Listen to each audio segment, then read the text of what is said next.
As pointed out in a study by Rutledge and Worden, the concept of evolution is widely backed by evidence, and debate on the topic is almost non-existent within the scientific community. Yet there is a lag in understanding when it comes to the public. This can be explained by a lack of uniformity in science education. There are still schools that stress the theory of creationism despite the 75% of science educators who agree that evolution is the platform of biology. This leads us to the question: how can schools address both evolution and creationism in the classroom while still stressing evolution?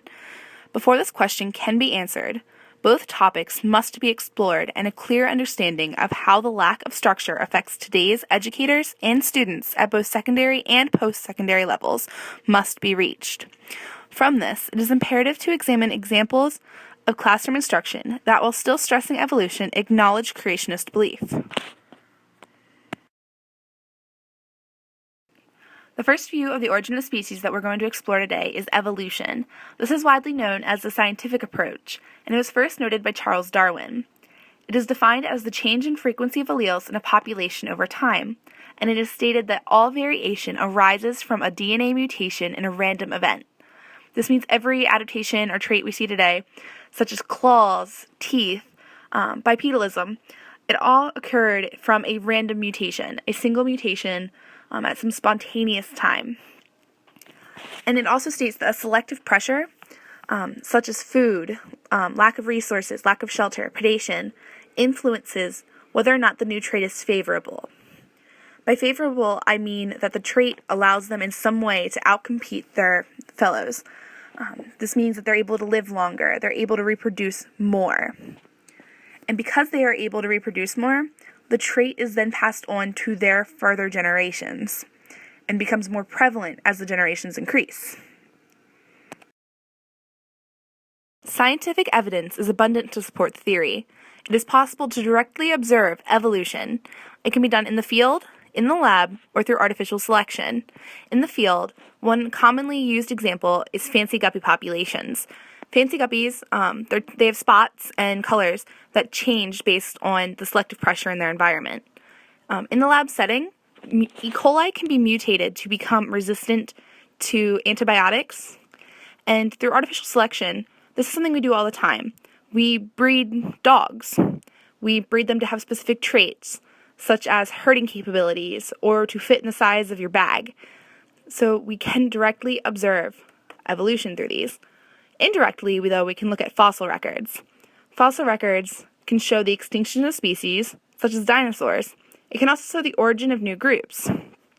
It also depicts the changes in populations over time, because we can find organisms that are relatives to organisms we see currently. The second approach that we're going to examine today is creationism. This is the belief that God made all of the organisms on Earth, as well as Earth itself, from nothing. Historically, creationist William Paley compared the creation of organisms to a watch. He said each part is made of a specific material and placed precisely to produce function. And with this school of thought, the only way for this to occur is by divine force. There are two types of creationists. Biblical creationists, which take the story of Genesis, the creation of all things in 6 days, to be fact. And then there are self-proclaimed scientific creationists that believe existence was created by God, but do not believe that it happened as Genesis told it. They believe that God views his creations and betters them as evil sets challenges.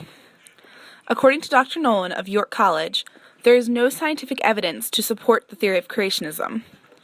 It cannot be tested in any setting, making it not scientific by the basic fundamentals of science. This discrepancy in what should be taught affects the student as well as the educators. In the classroom of Donna Burns, a secondary education biology teacher, Burns explains that she does not care what the students believe at the beginning of the evolution unit.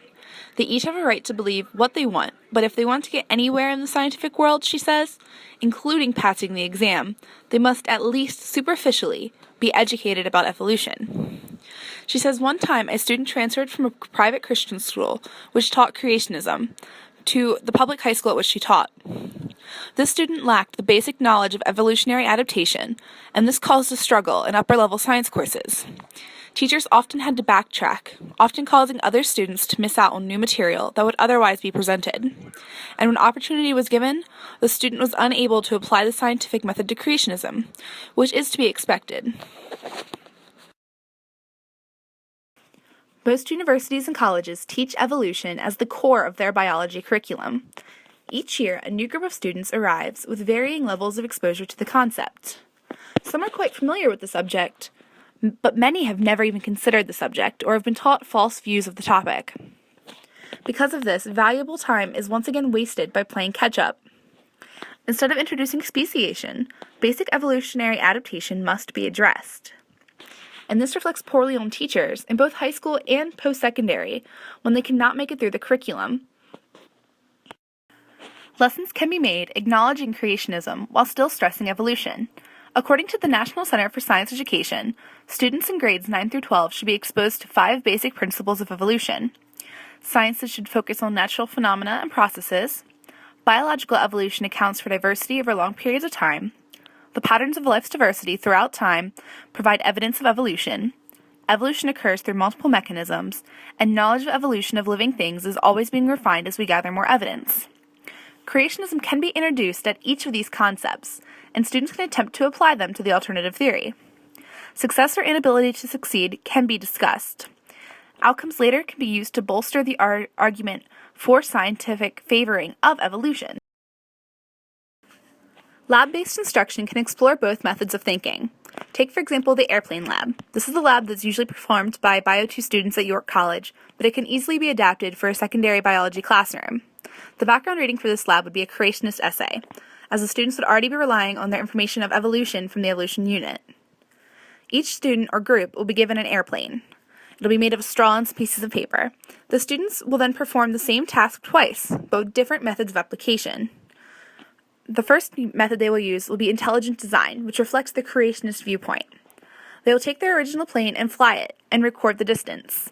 They will then make adaptations to such as the length of the plane, the length of the wings, and they will do this using their own judgment. This is meant to reflect the way that creationists believe God adapts his creations. The second method they will use is chance. This is meant to reflect evolution. They once again will fly their planes, but the plane that goes the farthest each trial survives and is mutated. Mutations are decided with the games of chance, such as rolling a die or flipping a coin. It can be up to the students to decide this, or you can decide this prior. By theory, the most successful method will have the farthest final flight distance. Have the class evaluate the data and have a discussion about it. At this point, it is also appropriate to have the students apply the scientific method to both approaches. And this point is a great place to hold a discussion about the inability to apply the scientific method to creationism.